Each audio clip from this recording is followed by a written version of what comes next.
तो आइए दोस्तों, ये है आपके लिए फाइनल पेपर 2023-24 का क्लास 9 और सब्जेक्ट है सोशल साइंस। पेपर मैंने आपको दिन में दिखा दिया था, लेकिन अब इसमें हम आंसर भी शेयर करेंगे, तो वीडियो के साथ एंड तक बने रहें। इस वीडियो के बाद आप क्लियर हो जाएंगे कि आपके कितने मार्क्स आ रहे हैं, आप पास हो रहे हैं, फेल हो रहे हैं, है ना। तो चलिए वीडियो को लाइक कर लो और अपने दोस्तों को शेयर जरूर कर देना। साथ में चैनल पर पहली बार आए तो सब्सक्राइब भी कर लें, ताकि आने वाली सारी वीडियो आपको लगातार रेगुलर मिलती रहेगी। और आप हमसे व्हाट्सएप से, इंस्टाग्राम से, ट्विटर से, फेसबुक से जुड़ सकते हैं। सारे सोशल जो लिंक है वो डिस्क्रिप्शन में दे रखा है। जो पहला प्रश्न होता है आपके पास वो MCQ, यानी कि पहले प्रश्न के अंदर आपको टोटल 20 प्रश्न थे और सारे एक एक नंबर के थे। भारत सरकार, हिंदी इंग्लिश दोनों में देखेंगे। भारत सरकार डैश के माध्यम से अधिप्राप्त अनाज, गेहूं व चावल का भंडारण करती है।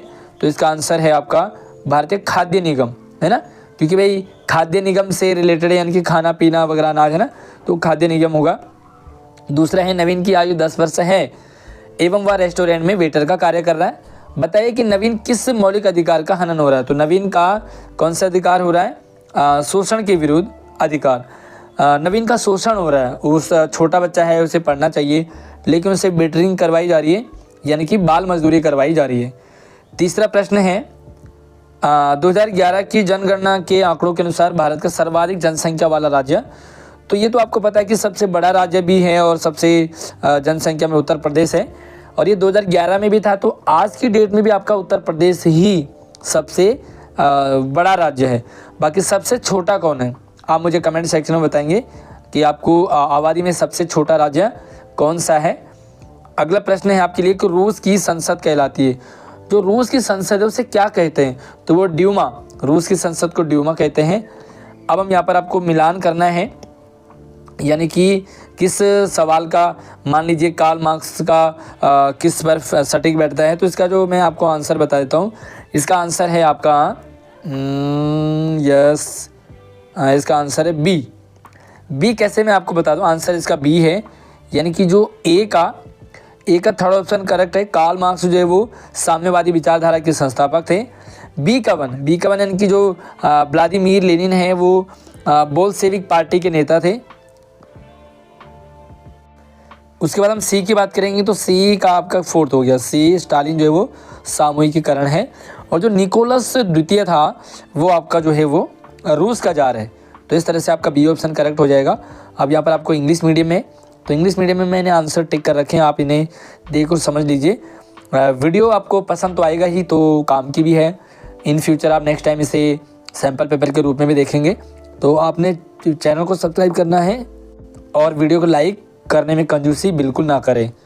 आप कौन से स्कूल से इस वीडियो को देख रहे हैं, आप हमें कमेंट सेक्शन में ज़रूर बताएं, ताकि हम ये समझ पाएँ कि हमारी वीडियो कौन कौन से स्कूल में और कहाँ कहाँ तक देखी जाती है। छठा प्रश्न है, निम्नलिखित में से कौन सा कथन महात्मा गांधी राष्ट्रीय ग्रामीण रोजगार गारंटी, जो मनरेगा जो गारंटी योजना अधिनियम है 2005 के संदर्भ में सही है? तो आपको बताना है कि इनमें से कौन सा स्टेटमेंट, यानी कि 3 स्टेटमेंट दे रखे हैं। कम से कम 100 दिन के लिए रोजगार, तो ये बिल्कुल सही है, 100 दिन के लिए रोजगार मिलता है मनरेगा में। 1/3 रोजगार महिलाओं के लिए आरक्षित किया गया है। तो महिलाओं के लिए जो आरक्षित है वो 1/3, बिल्कुल हाँ भाई, 1/3 जो है महिलाओं को मिलेगा ही मिलेगा। यह शहरी क्षेत्रों के लिए रोजगार को सुनिश्चित करता है ना। तो इसका जो करेक्ट आंसर है छठे का वो है सी, यानी कि ए और 2। ये शहरी क्षेत्रों के लिए नहीं है, क्योंकि ग्रामीण क्षेत्रों के लिए, गांव इलाकों में है। तो मनरेगा जो है वो गांव में ये स्कीम है। 7वां प्रश्न पढ़ लें एक बार। फ्रांसीसी क्रांति से संबंधित निम्नलिखित घटनाओं को काल क्रमानुसार आपको व्यवस्थित करना है और सही विकल्प का चयन करना है। मतलब इसे आपको सीरियल वाइज लगाना है। तो इसका ए ऑप्शन आपका करेक्ट है। देखिए, पहले नंबर पे आपका दूसरा होगा, दूसरे नंबर पे तीसरा होगा, फिर उसके बाद पहला है और उसके बाद चौथा है, यानी कि आपके पास आएगा 2, 3, 1, 4, है ना। सबसे पहले क्या हुआ था आपका, जो है लुई 16 फ्रांस का राजा बन गया था। और उसके बाद आपका थर्ड ऑप्शन है, राजा की शक्तियों को सीमित करने के लिए एक संविधान बनाया गया। फिर फ्रांस एक गणतंत्र बन गया, और सबसे लास्ट में फोर्थ है नेपोलियन फ्रांस का सम्राट बना। एक सीरियल वाइज है ना, काल क्रमानुसार। अब हम गलत मिलान को करते हैं। 8वां प्रश्न आपके लिए है, आपको गलत बताना है इनमें से तो देखिए सिंपल सी बात है, आपका अन्नपूर्णा जो है वो नेपाल में है, ये बिल्कुल सही है। धौलागिरी वो है नेपाल में है। यहाँ पर डी और बी में ऑप्शन है, यहाँ तक जहाँ तक मुझे लग रहा है कि ये भी गुरुला मंदाता नेपाल में है।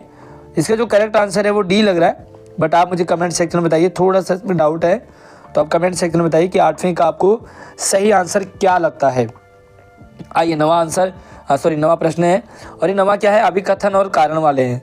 ये अभी 2-3 साल से, 1-2 साल से सवाल काफ़ी ज़्यादा पूछे जा रहे हैं। तो आपको क्या करना है, अभिकथन और कारण को दोनों को समझना है। कैसे? सबसे पहले देखो कि एक लोकतांत्रिक सरकार चुनाव जीतने के लिए अपने अधिकारों का दुरुपयोग कर सकती है ना। ये स्टेटमेंट आपको जानना है कि सही है कि गलत है। दूसरे कि लोकतांत्रिक सरकार कानून और नागरिक अधिकारों का आदर करती है। तो एक बार अपने इन दोनों स्टेटमेंट को, कथन और कारण को समझना। देखो सिंपल सी बात है, लोकतांत्रिक सरकार चुनाव जीतने के लिए अपने अधिकारों का दुरुपयोग कर सकती है। तो वह क्यों करेगी? इसलिए चुना है ताकि वो जनता के लिए काम करे, है ना, जनता का काम करे, जनता के लिए काम करे। तो अधिकारों का दुरुपयोग नहीं करता, यानी कि ये वाला स्टेटमेंट गलत है। लेकिन लोकतांत्रिक सरकार कानून और नागरिक अधिकारों का आदर करती है, ये बिल्कुल सही है। इसका मतलब आपका दूसरा ऑप्शन करेक्ट है, पहला वाला गलत है। इसके अकॉर्डिंग आपका ऑप्शन जो है वो डी वाला ऑप्शन करेक्ट है। आप पेपर में देख सकते हैं, थोड़ा सा वो नीचे क्योंकि यहाँ पर इंग्लिश मीडियम से आ जाते हैं, तो इंग्लिश मीडियम में भी आप यहाँ से देख सकते हैं। छठी का सी है, 7वीं का ए है, 8वीं का डी है। मतलब थोड़ा सा मुझे डाउट भी है, तो ज़्यादातर मुझे डी में ही लग रहा। बाकी आप कमेंट सेक्शन में ज़रूर बताएं। 9th का भी डी है ना, तो मैंने आपको पहले ही बता दिया था। यहाँ पे देखेंगे 9th का डी कैसे, जो अभिकथन है वो गलत है लेकिन कारण बिल्कुल सही है। 10वां प्रश्न देखते हैं। तो ये अभी फिर से अभिकथन ही है और कारण ही है, ये वाला भी। और इसे भी देखें एक बार। अभिकथन क्या है कि भारत का क्षेत्रफल विश्व के कुल भौगोलिक क्षेत्रफल का 2.4% है। और कारण क्या है कि भारत की स्थल सीमा 15,200 किलोमीटर है ना। तो इसका जो ऑप्शन है वो बी है। बी कैसे? देखो आपका ये वाला स्टेटमेंट भी सही है और ये वाला स्टेटमेंट भी सही है, बट एक दूसरे को रिलेट नहीं करते ये, है ना। मतलब ये अजीब ही बात कर रहा है और ये अलग बात कर रहा है, दोनों बात अलग अलग है, लेकिन दोनों सही हैं। इसके अकॉर्डिंग ए और कारण दोनों सही हैं, परंतु कारण ए संकल्पना ए की सही व्याख्या नहीं करता है। अब 11वां देखेंगे। तो 11वां क्या है, इन्हें भी पढ़ लें एक बार। यस, हरित क्रांति खाद्यान्नों में भारत की आत्मनिर्भरता के लक्ष्य का एक साधन है। हरित क्रांति ने भारत में खाद्य उत्पादन को बढ़ाने में मदद की है। तो इसका आपका जो है ए ऑप्शन करेक्ट है। कैसे? देखो अभिकथन ए और कारण दोनों सही है। इसमें भी जो है आपका हरित खाद्यान्न भारत की आत्मनिर्भरता के लक्ष्य का एक साधन है, बिल्कुल सही है। और आपका जो है रीजन भी, कारण भी सही है। और कारण अभिकथन जो है सही व्याख्या भी करता है, यानी कि एक दूसरे से ये रिलेट भी करते हैं। चलिए यहाँ पर आप इंग्लिश मीडियम में देख सकते हैं, 9th का डी वाला है, 10th का बी। 11 की बात करेंगे तो ये ऑप्शन है बोथ। और अब हम हिंदी में चलते हैं 12वें में। 12वां प्रश्न है, पूर्वी घाट जो है असंतुलित एवं अनियमित है और पूर्वी घाट भारत के उत्तर पश्चिमी भाग में अवस्थित है, यानी कि स्थित है। ऑप्शन आपके लिए 4 हैं। तो चारों ऑप्शन में अगर आप देखेंगे तो आपको लगेगा ये ऑप्शन आपका सी करेक्ट है, यानी कि अभिकथन ए तो सही है लेकिन जो कारण है वो गलत है। मतलब पहला ऑप्शन आपका करेक्ट है लेकिन ये वाला जो कारण है वो गलत है। आइए अगला देखते हैं और 13वां सवाल देखते हैं। यहाँ पर आपको जानकारी को पढ़ना है और सही पारिभाषिक शब्द का चयन विकल्पों में से आपको करना है। नागरिक कैसे सोचे, किस तरह अपने विचारों को अभिव्यक्त करे और अपने विचारों पर किस तरह अमल करे, इस पर कोई अनुचित पाबंदी नहीं होगी। तो भाई ये तो स्वतंत्रता है, आपका सी ऑप्शन करेक्ट है। भारत में किस प्रकार की जलवायु है, तो बहुत इजी प्रश्न था। ये मानसून है भाई, भारत में मानसून आते हैं ना, हम कहते हैं भाई मानसून आ गया, बारिश वगैरह हर मौसम बदलता है। तो ये किस प्रकार है, मानसून है। निम्नलिखित में से किस अधिकार को डॉक्टर भीमराव अम्बेडकर ने संविधान की आत्मा व हृदय की संज्ञा दी है? तो कौन सा दिया है? यस बिल्कुल ये है। कौन सा है? संवैधानिक उपचारों का अधिकार है क्या? हाँ, जहाँ तक मुझे पॉसिबिलिटी है संवैधानिक उपचारों का अधिकार, यानी कि सब कुछ जो संविधान में, हाँ वैसे भीमराव अम्बेडकर जो है वो संविधान के जनक माने जाते हैं, तो ये बी ऑप्शन आपका करेक्ट होगा। आगे देखते हैं, और अगला ऑप्शन आपका इंग्लिश मीडियम में है। आप देखेंगे 12वीं का सी है, 13 का फ्रीडम है, 14 का मानसून है, 15 का बी ऑप्शन है ना, बी ऑप्शन बिल्कुल करेक्ट है। उसके बाद हम हिंदी में चलते हैं, मिलान करना है आपको, तो 16वें को मिलान करेंगे एक बार, तो 16 का जो 16 है वो प्रथम विश्व युद्ध का आरंभ, तो प्रथम विश्व युद्ध का आरंभ जो है वो 1 अगस्त 1914 से शुरू हो गया था। हिटलर जर्मनी के चांसलर बनते हैं, तो ये बनते हैं 30 जनवरी 1933 को। वर्साई की संधि वो होती है 28 जून 1919 को।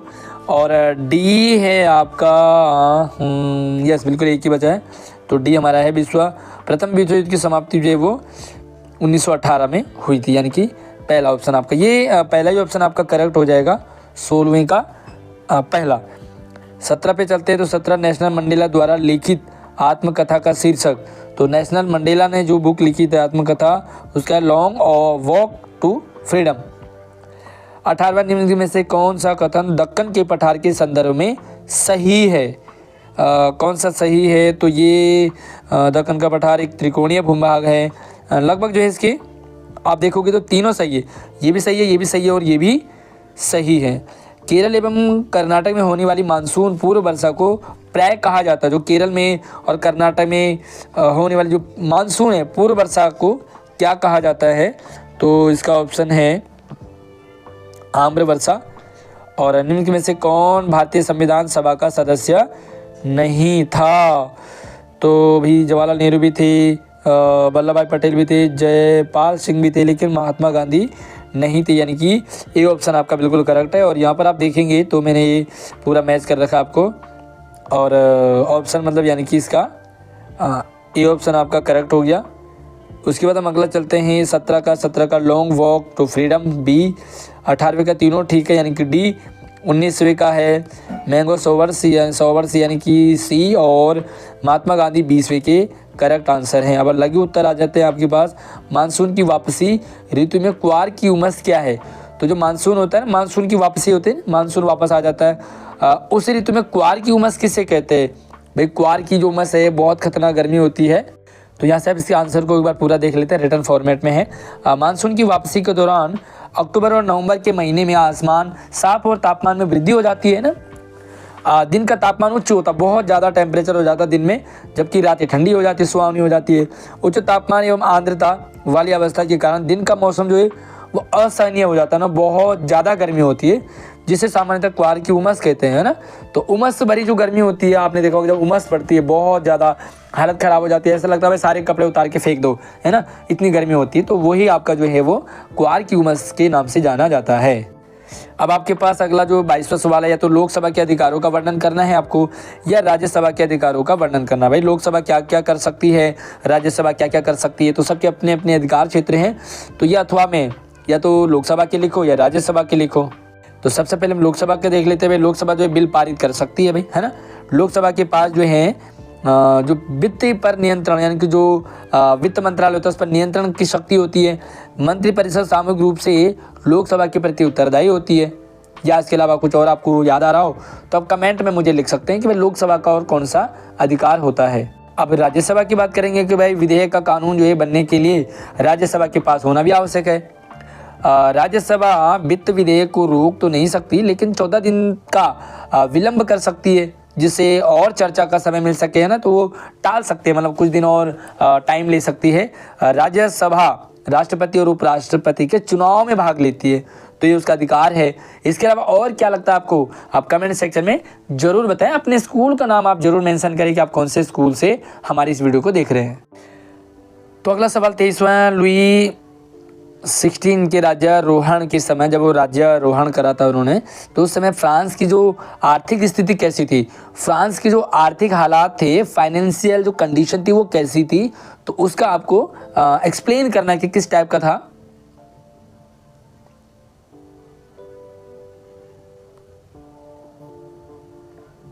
तो यहाँ से पूरा रिटर्न फॉर्मेट में आंसर आप देख लो भाई। नए राजा को एक खाली खजाना मिला। युद्ध के लंबे वर्षों ने फ्रांस के वित्तीय संसाधनों को खत्म कर दिया था। इसके अलावा वर्साय के जो विशाल महल में एक असाधारण अदालत को बनाए रखने की लागत भी थी। ब्रिटेन से युद्ध में अमेरिकी उपनिवेशों की सहायता के कारण भी फ्रांस कर्जदार हो गया भाई। उसने बहुत सारे कर्ज ले लिया, तो कर्ज मतलब उसको एक तरह से कह सकते हैं कि बहुत ओवरलोड हो गया। अनाज की भारी कमी हुई और करों में वृद्धि हो गई। भाई जब अनाज कम होगा तो टैक्स लेना पड़ेगा, क्योंकि अगर हमारे घर में खाने पीने को नहीं है तो हमें कहीं ना कहीं जुगाड़ तो करना पड़ेगा। तो क्या करेंगे, उधार लेंगे, और उधार लेंगे तो इस तरह से हमें कर्ज मतलब वो ज़्यादा हमें कर्ज लग जाएगा। अब 24वां सवाल देखें, दीर्घकालिक भूखमरी क्या है। दीर्घकालिक भूखमरी के लिए जिम्मेदार किसी एक कारक का नाम बताएंगे। भाई दीर्घकालिक भूखमरी, सबसे पहले तो आपको भूखमरी बतानी है। भूखमरी मतलब जब खाने पीने की कमी हो जाती है, लाले पड़ जाते हैं, है ना। तो दीर्घकालिक, एक तो शॉर्ट टर्म, मान लीजिए आपको एक दिन एक टाइम नहीं मिला और एक लंबे टाइम तक आप भूखे रह रहे हो, वो दीर्घकालिक भूखमरी हो गई। और इसके लिए जिम्मेदार कौन है, तो जिम्मेदार कौन है वो भी देख ले रिटर्न फॉर्मेट में।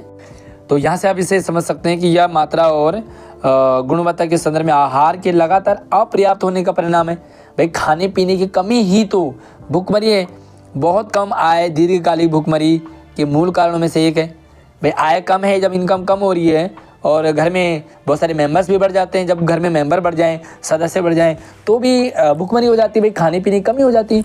अब घर में 2 लोग हों, 4 लोग हैं, 2 मम्मी पापा और 2 बच्चे, तो बढ़िया खाना पीना हो सकता है। लेकिन अगर वही 10 और 15 हो गई भाई, है ना, बहुत सारे घरों में देखे 10-10, 15-15 भाई बहन होते, पूरे फैमिली मेम्बर होते हैं, तो वहाँ पर खाने की कमी हो गई।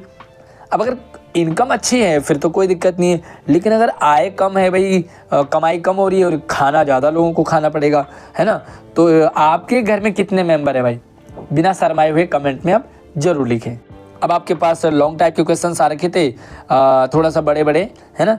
तो वर्साय की संधि के प्रमुख प्रावधान क्या है, जो वर्साय की संधि के प्रावधान क्या थे, या आप आर्थिक महामंदी के दौरान नाथसीवाद एक जन आंदोलन क्यों बन गया। भाई आर्थिक मंदी हुई तो नाथसी जो वाद है वो जन आंदोलन, मतलब सभी लोग उस आंदोलन में टूट पड़े, ऐसा क्यों हुआ। तो कुछ पॉइंट्स आप यहाँ पर देख लीजिए। भाई मित्र राष्ट्रों ने जर्मनी की शक्ति को कमज़ोर करने के लिए उसका विसैन्यीकरण कर दिया। जर्मनी को युद्ध के लिए जिम्मेदार ठहराया गया। जर्मनी को 6 बिलियन की राशि, डॉलर की राशि का मुआवजा देने के लिए मजबूर किया गया था, है ना। इसके अलावा कुछ और भी आपको सजेशन हो या आपको समझ में आ रहा है तो आप लिख सकते हैं। अब इसका अथवा वाला पार्ट देख सकते हैं आप। जर्मनी को युद्ध करने के लिए जिम्मेदार ठहराया गया। वर्साय संधि की अपमानजनक शर्तों की वजह से जर्मनी आर्थिक रूप से ध्वस्त हो गया। भाई जर्मनी में क्या हो गया कि मतलब पैसे की कमी हो गई। जर्मनी राजनीतिक और सैन्य नज़रिए से अत्यंत कमज़ोर हो गया था। वाइमर गणराज्य की विफलता और बढ़ती महंगाई और बेरोजगारी की वजह से जो नाथसीवाद है उसको बड़ा आंदोलन बनने का अवसर मिल गया। भाई सारे लोग उसमें धीरे धीरे टूट पड़े। तो आ जाओ भाई 26वां सवाल देखते हैं। नीचे दी गई जानकारी को पढ़ करके संबंधित देश का नाम आपको बताना है ना। सबसे पहले सवाल पढ़ लो कि भारत का वह पड़ोसी देश जिसकी सीमा राजस्थान से मिलती है। तो भाई राजस्थान से सीमा मिलती है किसकी, यहाँ पे लिखेंगे पाकिस्तान। तो पाकिस्तान है ना, जो राजस्थान बॉर्डर और पाकिस्तान का बॉर्डर टच होता है। दूसरा सवाल है भारत का वह पड़ोसी देश जिसकी सीमा अरुणाचल प्रदेश से मिलती है। तो अरुणाचल प्रदेश आप देख सकते हैं कि यहाँ पर आप लिख सकते हैं म्यांमार हो गया, चीन हो गया, या भूटान हो गया, है ना। इसके अलावा तीसरा है कि भारत का वह पड़ोसी देश जिसकी सीमा उत्तर प्रदेश से मिलती है। तो उत्तर प्रदेश से मिलने वाली यहाँ पर लिखेंगे नेपाल। ठीक है, तो ये नेपाल आपका आंसर हो गया। आइए 17वां देखते हैं। 27वां, भारतीय संविधान के बुनियादी मूल्यों का वर्णन करेंगे आप। तो जो भारतीय संविधान था उसके जो बुनियादी मूल्य, तो बुनियादी मूल्य क्या होते हैं भाई, भारतीय संविधान के बुनियादी मूल्यों को हम संविधान की प्रस्तावना में देख सकते हैं। इनमें से कुछ मेन है, जैसे लोकतंत्रात्मक, है ना, आप लोकतंत्रात्मक लिख सकते हैं। साथ में इसके प्रभुत्व संपन्न लिख सकते हैं। पंथ निरपेक्ष होता है ना, कोई भी पंथ आप अपना सकते हैं। साथ में समाजवादी गणराज्य लिख सकते हैं। सामाजिक हो गया, आर्थिक राजनीतिक न्याय, समानता, स्वतंत्रता, मतलब इस तरह से आप इसका आंसर को आप बना के लिख सकते हैं। अगला सवाल है मानव संसाधन के विकास के बिना देश का विकास असंभव है। भाई मानव संसाधन का विकास होगा तभी तो देश का विकास होगा। तो इस कथन की आपको विवेचना करनी है, मतलब आपको इसे प्रूव करना है कि ऐसा कैसे होता है। तो देखो, मानव संसाधन का हर प्रकार के उत्पादन का अभिन्न कारक है। भाई संसाधन होगा, उत्पादन होगा तो देश तरक्की करेगा। दूसरा, इस संसाधन का स्वस्थ और शिक्षित होना बहुत ज़रूरी है। भाई संसाधन का भी स्वस्थ होना, शिक्षित होना बहुत ज़रूरी है। हर तरह का नवाचार यानी कि इनोवेशन होना चाहिए तथा अन्वेषण मानव ही करेगा ना, नवाचार करेगा यानी कि इनोवेशन करना हो या नई नई खोज करनी हो तो भी मानव करेगा। तो मानव संसाधन बहुत ज़रूरी है। ज़्यादा और कुशल जनसंख्या उत्पादन में वृद्धि करती है, तो भाई जनसंख्या भी बढ़ती है ना। अगला सवाल आपके लिए है, हमें खाद्य सुरक्षा की आवश्यकता क्यों पड़ती है? भाई खाद्य सुरक्षा की आवश्यकता में क्यों पड़ेगी? भाई खाद्य जो खाने पीने की चीज़ें उसकी सुरक्षा करना बहुत ज़रूरी है। तो चलिए भाई आंसर देख लो। भाई खाद्य सुरक्षा आवश्यक है क्योंकि सबसे पहले आप देखेंगे क्यों ज़रूरी है, क्योंकि समाज का सबसे गरीब वर्ग ज़्यादातर खाद्य असुरक्षित हो सकता है ना। समाज का सबसे गरीब वर्ग हो जाए ज़्यादातर जो समय अगर खाद्य असुरक्षित हो जाएगा, गरीबी रेखा से ऊपर के लोग भी खाद्य असुरक्षित हो सकते हैं। जब देश भूकंप, सूखा, बाढ़ वगैरह वगैरह आ जाता है ना, सुनामी वगैरह, राष्ट्रीय आपदा या उसका सामना करता है। फसलों का व्यापक रूप से खराब होना भी हो सकता है, जिससे अकाल आ जाती है। अगर फसल खराब हो गई, आपने देखा होगा टमाटर बहुत ज़्यादा, मतलब टमाटर कैसे महंगे हो जाते हैं, कई बार प्याज महंगे हो जाते हैं क्योंकि फसल खराब हो जाती है। फसल खराब हो गई तो वो चीज़ महंगी हो गई क्योंकि शॉर्टेज हो गई, तो है ना। अब आपको यहाँ पर जो है लॉन्ग टाइप के क्वेश्चंस आ जाते हैं, दीर्घकालिक। भारत में कैबिनेट सबसे अधिक प्रभावशाली संस्था है। कैबिनेट, भारत की कैबिनेट जो है, एवं कैबिनेट के भीतर सबसे प्रभावशाली व्यक्ति प्रधानमंत्री होता है। अब आपको इसे प्रूव करना है कि ऐसा कैसे, मतलब प्रधानमंत्री सबसे श्रेष्ठ कैसे होता है ना। तो चलिए मैं कुछ आपको हिंट से दे देता हूँ। या तो आपको हमें संसद की आवश्यकता क्यों होती है, तो भाई पार्लियामेंट की जरूरत क्यों पड़ रही है हमें, वाई नीड पार्लियामेंट। तो पार्लियामेंट की आपको उपयोगिता बतानी है, कौन कौन सी है। तो सबसे पहले यहाँ पर देखें, प्रधानमंत्री अपने दल का प्रभावशाली व्यक्ति होता है। भाई हमारे देश में अगर अमेरिका की बात करेंगे तो अमेरिका में सब कुछ राष्ट्रपति होता है, लेकिन हमारे देश भारत में कौन होता है, वो प्रधानमंत्री को सबसे मतलब सुपीरियर माना जाता है, पावरफुल माना जाता है। प्रधानमंत्री की सलाह पर ही राष्ट्रपति अन्य मंत्रियों की नियुक्ति करता है। भाई प्रधानमंत्री सलाह देंगे तब राष्ट्रपति अन्य मंत्रियों की नियुक्ति करता है। जबकि आप देखेंगे कि विदेश यानी कि अमेरिका में सब कुछ राष्ट्रपति ही करता है। तो एट प्रेजेंट टाइम वर्तमान में हमारे देश के प्रधानमंत्री कौन हैं, आप नीचे कमेंट सेक्शन में मुझे उनका नाम जरूर बताएं। प्रधानमंत्री का पूरा नाम बताएं, पूरा नाम क्या है। वह कैबिनेट की बैठकों की अध्यक्षता करते हैं, विभिन्न विभागों के काम का समन्वय बंटवारा वगैरह करते हैं। यदि विभागों के बीच असहमति उत्पन्न होती है तो उनके निर्णय अंतिम होते हैं। प्रधानमंत्री अंतिम फैसला सुनाएगा। उनके पास मंत्रियों को बर्खास्त करने की भी शक्ति होती है, किस मंत्री को कौन सा पद देना है ना, और किस मंत्री को क्या बनाना है, किस मंत्री को हटाना है, ये सारी चीज़ें प्रधानमंत्री के पास होती है। जब प्रधानमंत्री इस्तीफा देते हैं तो पूरा मंत्रिमंडल ही इस्तीफा दे देता है, तो प्रधानमंत्री पर टिका होता है। संसद की जरूरत हम देखेंगे, आप संसद क्यों जरूरत है हमारे लिए। किसी भी देश में कानून बनाने का अंतिम अधिकार संसद के पास है। जो भी कानून बनाना होगा, है ना। अभी आपने देखा होगा हाल फिलहाल में हिट एंड रन जो कानून लाए केंद्र सरकार, जिसमें हिट एंड रन हो, मतलब मार करके जो भाग जाए, है ना। तो इस कानून में क्या सजा थी, आप मुझे कमेंट सेक्शन में ज़रूर बताइए। दुनिया भर में किसी भी राष्ट्र में संसद के पास मौजूदा कानून को समाप्त करने, पुराने समाप्त किए कानून को एक नए कानून के साथ बदलने, मौजूदा कानूनों में संशोधन करने, नए कानून बनाने की शक्तियाँ होती है। वह संसद कुछ भी कर सकता है, नया कानून बनाना हो, पुराने में संशोधन करना हो, है ना, फेरबदल करना हो। दुनिया के देशों में संसद का सरकार चलाने पर किसी प्रकार का नियंत्रण है। भारत जैसे देशों में संसद का प्रत्यक्ष और पूर्ण नियंत्रण है। हमारे देश में क्या होता है, संसद ही सुपीरियर है, पार्लियामेंट सुपीरियर है। सरकारों के पास जो भी धन है वह संसद द्वारा नियंत्रित किया जाता है। जो भाई धन का बंटवारा भी जो है वो संसद ही करेगी हमारे देश में। इसके साथ ही जो संसद है वो कोई भी सूचना मांग सकती है। वह संसद को अभी जो है हाल फिलहाल में संसद ने जो भी मतलब किस मंत्री को, किस मुख्यमंत्री को, किस नेता विधायक को क्या करना है वो सारा चीज़ संसद करती है। संसद किसी भी देश में राष्ट्रीय मुद्दों, सार्वजनिक मुद्दों पर बहस और चर्चा के लिए सर्वोच्च मंच है। तो भाई संसद ही करता है। मान लीजिए किसी पर कोई आरोप लगा है, अभी हाल फिलहाल में आपने देखा होगा संदीप माहेश्वरी और विवेक बिंद्रा का जो टॉपिक था, है ना, कितने लोग उस टॉपिक से परिचित है, मुझे कमेंट सेक्शन में जरूर बताइए कि संदीप माहेश्वरी और विवेक बिंद्रा का क्या मैटर अभी हाल फिलहाल में ही बड़ा जोरों शोरों से गरमाया हुआ था। तो मुद्दा क्या था आप कमेंट में जरूर बताइए। वो मुद्दा भी जो है संसद में उस पर भी बहस चली थी। इसी तरह से यहाँ पर आप इन सवालों को इंग्लिश में भी देख सकते हैं। तो हिंदी और इंग्लिश दोनों मीडियम में सवाल हैं और मैंने आपको समझा दिया। बाकी आपको लिखना अपने जो भी सुविधा है, जो कंफर्ट जोन है हिंदी इंग्लिश, उसमें आप लिख सकते हैं। अगला जो प्रश्न है वो है नदियाँ देश की अर्थव्यवस्था के लिए किस प्रकार महत्वपूर्ण। भाई गजब का सवाल है यार। नदियाँ ही तो बहुत काम करती है नदियाँ, है ना। नदियाँ ना हो तो आदमी भूखे मर जाए। तो नदियों ने जलोढ़ मृदा युक्त उपजाऊ उत्तरी मैदानों के डेल्टाओं का निर्माण किया है ना। भारत की सर्वाधिक उत्पादक कृषि भूमि है। भाई मिट्टी तो सब कुछ है। कृषि औद्योगिक कार्यकलाप के लिए मनुष्य पौधों को पौधे लगाना, खेती वेती करना, जानवरों के अस्तित्व के लिए नदियों का जल एवं मूलभूत प्राकृतिक संसाधन है नदी। भाई पानी वानी पिलाना हो, चाहे खेतों की सिंचाई करनी हो, चाहे जानवरों को पिलाना हो, खुद पीना हो, है ना। नदियों ने प्राचीन काल से ही सांस्कृतिक और आर्थिक प्रगति प्रदान की है। तो भाई बिजली और विद्युत भी बनती है। आप देखोगे जो भाखड़ा नंगल डैम है, भाखड़ा डैम है उत्तराखंड में, देखो कितनी मतलब बिजली बनती है उससे। तो बिजली नदियों के किनारे औद्योगिक विकास का पोषण भी होता है। अब अगला सवाल है नदी प्रदूषण के कुछ कारण आपको बताने, इन्हें रोकने के उपाय बताओ। तो भाई नदी, सबसे पहले तो भारत में नदी जो है वो जल प्रदूषण के कारण होता है। भाई गंदा पानी नदियों में डाल दिया जाता है और प्रदूषण हो जाता है। कल कारखानों का पानी डाल दिया जाता है। कारखाने जो काम होते हैं सारा कूड़ा कचरा घर डाल दिया जाता है। लोग जानवरों को नहलाते हैं, है ना। तो शहरीकरण हो रहा है।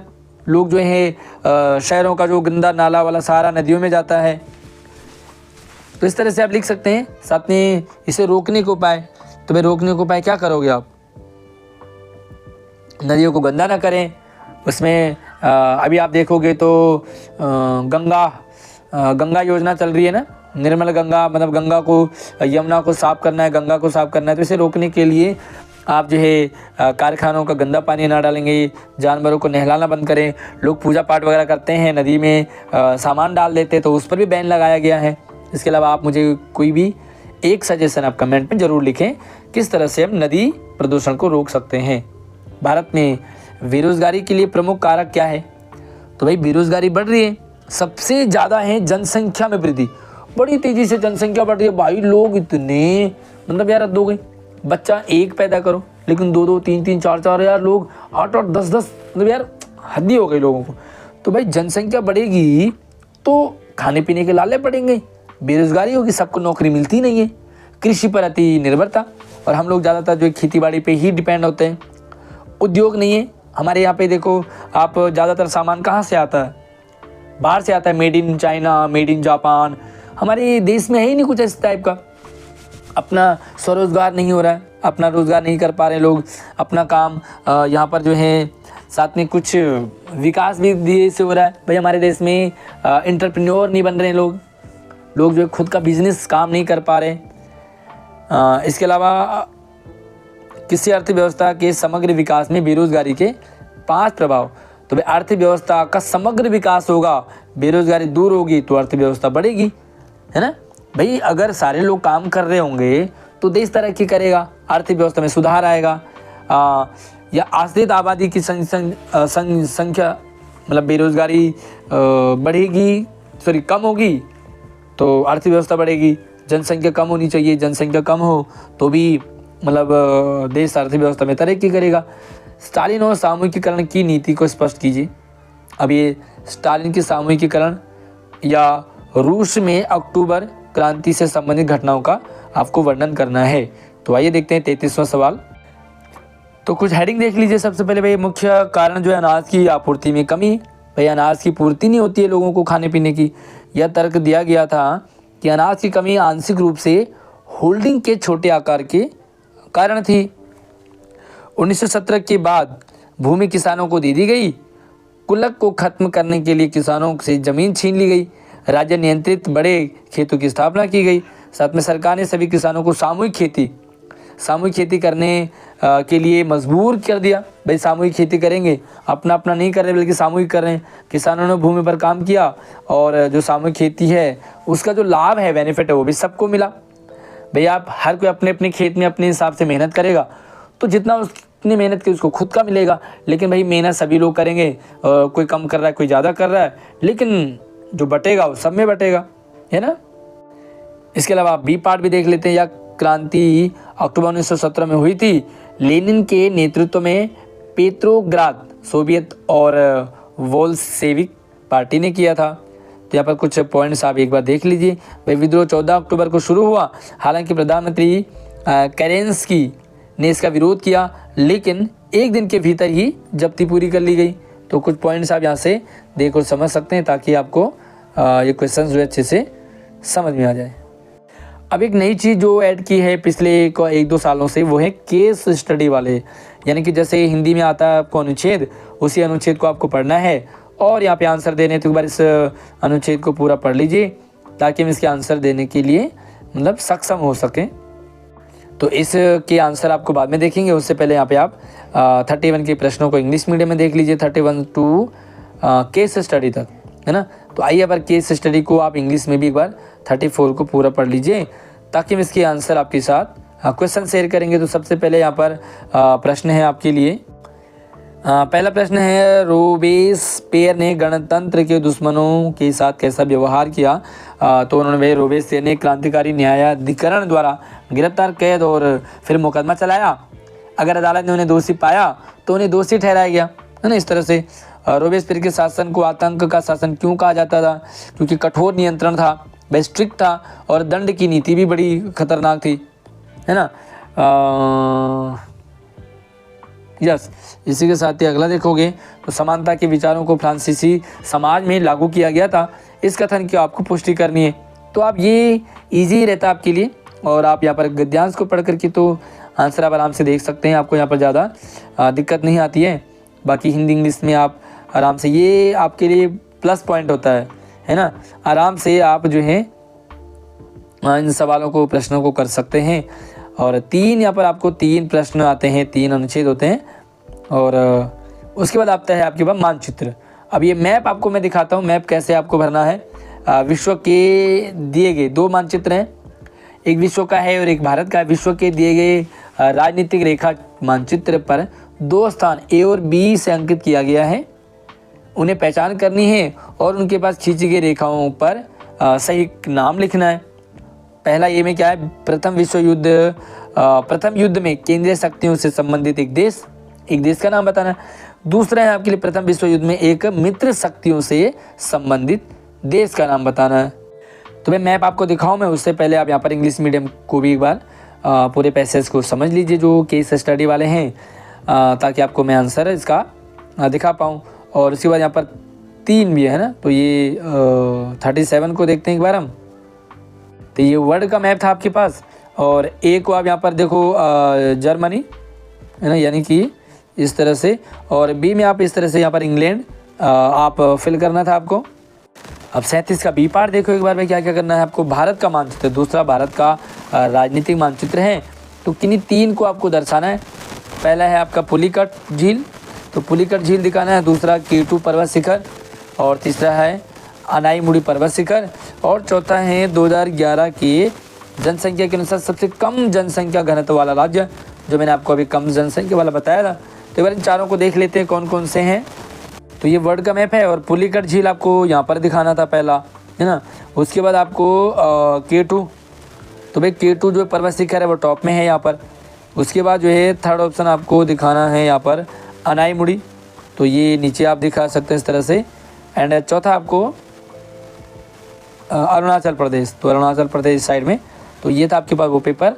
बाकी कैसा लगा आपको, कितने नंबर आपके आ रहे हैं, 80 में से कितने नंबर आपके बच जाएंगे, मुझे आप कमेंट सेक्शन में ज़रूर बताइए भाई किस तरह से पेपर था। और आपको नेक्स्ट पेपर कौन सा चाहिए, आप हमारे व्हाट्सएप चैनल से जुड़ सकते हैं, आप हमें इंस्टाग्राम से जुड़ सकते हैं, व्हाट्सएप से जुड़ सकते हैं। कुछ भी आपको ज़रूरत हो तो आप हमें कॉल कर सकते हैं। हालांकि कॉल बिल्कुल ना करें आप मैसेज में ही आप अपना जो भी प्रॉब्लम है, क्वेरीज है, वो रख सकते हैं। तो अगली वीडियो में मिलते हैं, तब तक आप अपना ख्याल रखिए। जय हिंद।